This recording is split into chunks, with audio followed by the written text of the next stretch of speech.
अस्सलामुअलैकुम everyone, this is doctor Fauzia and you are watching my channel. आज जो है वो हम बात करेंगे लेज़रा टैबलेट के ऊपर, जाके आप स्क्रीन पे देख सकते हैं। लेज़रा की देखेंगे कॉम्पोजिशन, इसके हम देखेंगे यूजेस और हाउ टू यूज़, इसको यूज़ कैसे करना है ये देखेंगे हम, और इसके साइड इफ़ेक्ट्स बात करते हैं। सबसे पहले लेज़रा के अंदर क्या होता है। लेज़रा की कॉम्पोजिशन में लेट्राजोल होती है। लेट्राजोल जो है वो हमारे पास एक एंटी ईस्ट्रोजन है कंपाउंड, ठीक है।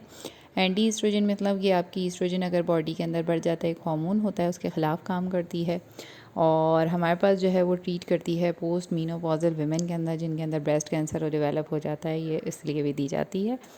अब बात कर लेते हैं कि इसके फंक्शंस, इसकी जो है वो हम फंक्शंस या यूजेस देखते हैं।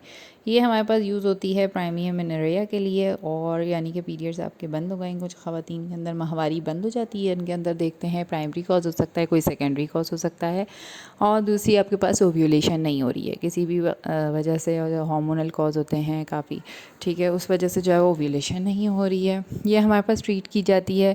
ट्रीट करने के लिए ब्रेस्ट कैंसर जो है वो आफ्टर मीनोपॉज के बाद, जब मीनोपॉज हो जाता है ख़वातीन का, जब पीरियड्स बंद हो जाते हैं यानी कि माहवारी आना बंद हो जाती है बड़ी उम्र पर, तो उसके बाद जो है वो ब्रेस्ट कैंसर होने के चांसेस होते हैं। जिनके अंदर ईस्ट्रोजन ज़्यादा होता है उसकी ट्रीटमेंट के लिए भी दी जाती है। यह बाईपास जो है वो ईस्ट्रोजन की मकदार को कम करता है ब्लड के अंदर। अब इसकी डोज़ देखते हैं। डोज़ जो है आपको जो है वो पीरियड्स में यूज़ करनी होती है। सेकंड डे ऑफ पीरियड जो है यानी कि दूसरे दिन आपके माहवारी के स्टार्ट करनी होती है और 5 दिन इस्तेमाल करनी होती है, ठीक है, पीरियड्स के। इसके बाद जो है वो आपकी ओव्यूलेशन होती है।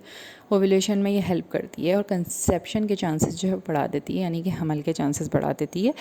और अब इसके साइड इफ़ेक्ट्स देख लेते हैं। साइड इफ़ेक्ट्स के अंदर आपके पास जो है इसके अंदर सर में दर्द हो सकता है, या फिर आपके पास जो है वो मसल में पेन हो सकता है, दर्द हो सकता है, थका थका रह सकते हैं, पेट में जो है वो दर्द रह सकता है, और आपके पास सीने में दर्द हो सकता है, वायरल कोई इन्फेक्शन हो सकता है आपको, और स्वेटिंग पसीना बहुत आ सकता है, ठीक है, मूड चेंजेस हो सकते हैं, एपेटाइट यानी कि खाने में जो है वो भूख का ना लगना, ये भी हो सकता है, डिप्रेशन, और हमारे पास जो है वो हड्डियों में दर्द भी हो सकता है। तो ये तो 3 इन्फॉर्मेशन सारी अबाउट लेट्राजोल लेज़रा।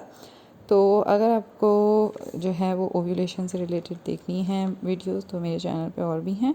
तो अगर आपको मेरी वीडियो इन्फॉर्मेटिव लगी हो तो इसे लाइक कर दीजिएगा, शेयर कर दीजिएगा, सब्सक्राइब कर दीजिएगा। मिलते हैं नेक्स्ट वीडियो में नेक्स्ट टॉपिक के साथ, तब तक के लिए अल्लाह हाफ़िज़।